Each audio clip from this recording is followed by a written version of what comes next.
It is in the book. It's Perry Marshall's book called 80-20 Sales and Marketing. Mm-hmm. The whole premise is, I mean, you know the premise, right? 80%, the 20% of the results, what is it?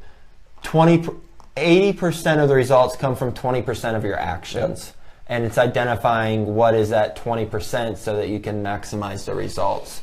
It's a principle that's been tried and true for a long time, and he wrote a book on this. And I actually had already read this book. It was on the bookshelf in my living room, and I happened to just pick it up, and I'd already outlined this part when I read it about, I don't know, 2-3 years ago, maybe longer. I just happened to open up the book to this page, and I was like, you know what, this would be a good exercise to do. And so Theo is doing it.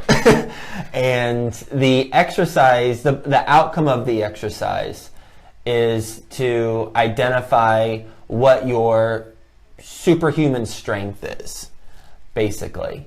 And the way to do the exercise is, that's the outcome. And the reason why you want to identify your superhuman strength, what's the 1 or 2 things that you're especially good at, is it's so obvious by doing all these interviews I've done and by experiencing things I've experienced. When we focus on what we're incredibly good at, that 1 or maybe 2 things, and know how that relates in the context of our business, and do that 100%, then your business will flourish. Find the people who can complement your strengths in the other areas of your business. But when you focus on your superhuman strength, then your business will flourish, assuming that you've got other people complementing you on the other aspects of the business.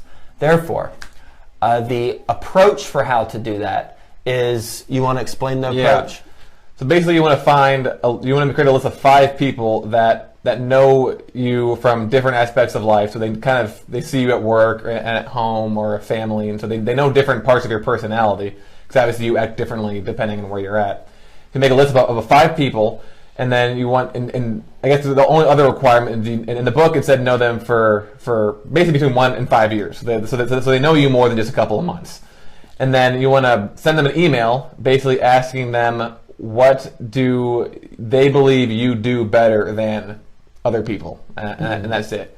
And so you ask that to 5 people, and then once you get those responses back, you compile them and you figure out, what's the one thing that everyone said, and then, or what did most people say, or what did at least 2 people say was your unique gift, your unique capability, your strength. And then you want to take that and kind of create a paragraph that basically explains what is your unique talent, what are you really good at. And then once you know that and you're getting it objectively from someone else, then you can create a plan of how to cultivate that. And so, for example, if someone comes back to me and says, Theo, you're a really good public speaker, or you're really good at communicating ideas, then I'm like, all right, so I'm good at that. Now, how can I make that even better? So maybe I can enroll in some sort of public speaking course, or start a YouTube channel or a podcast where I practice talking every single day, or just do 50 minutes a day of just extemporaneous speaking to myself that no one even hears, so I can get better at it. And so that's I think the important part after you identify it is also thinking about how can that be applied towards the business that I'm in. Yep, exactly. That's the last part I think that you want to do, because you want to continue to hone it, but if you're honing it in a silo, then it won't be as much help. So that would be another thing that maybe step 6 or whatever it is, to then think, okay, how can I continue to leverage this one skill in the business, and then maybe think through how is that monetized. How, I don't know if monetizable is a word, but how it is now. How can I monetize that within the structure of the business?